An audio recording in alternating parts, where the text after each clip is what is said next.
to this web short. Today we're going to be talking about when it's not a background. So what do we mean by that? While setting up your yearbook or while doing your yearbook, some advisors will place an image in the background and then stack elements on top of it, so that when they go to move something or try to move something or they end up selecting the background. But it's not actually a background, it's just an image placed in the back of other elements that are stacked on top of each other. Here in this page right here, we have an example of what a background would look like and what a image just placed in the back looks like.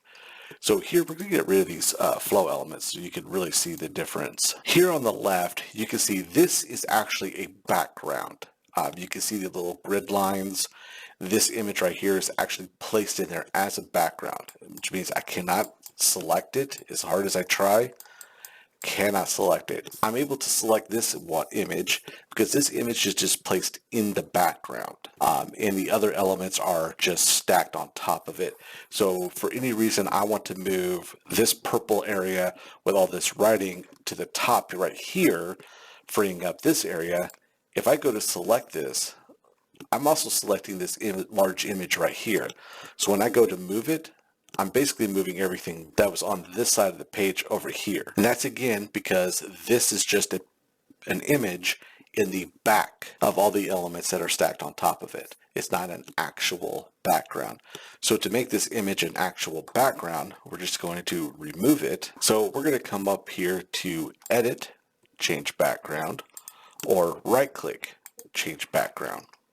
We're going to click on Right Page, choose an image. Here we're going to go to Clip Arts and we're going to go by cover. We can also go by category. We can go by theme. We can go by type. We could stay with just regular backgrounds. It's up to you. If you're someone who has by cover, simply click on cover, scroll down till you find the one that's yours. We're just going to click on one, scroll down until you find the one that you want to use. If it has a red box around it, it cannot be used as a background. Click on one, click on select. Now you'll see that this side has the grid line just like this. Quick reminder, grid lines will not print with the book, so don't worry about that. This just indicates that this is now a background, so it cannot be selected. You can close out of that. And with this background, we can bring back our flow elements, place them back on the page here, and then we can just move on from here. Again, real quick, the advantages of having it as an actual background is I can actually select this and then move it up here if I want to without having to worry about selecting other elements and moving those to the other side of the page like we did earlier. And thank you for watching.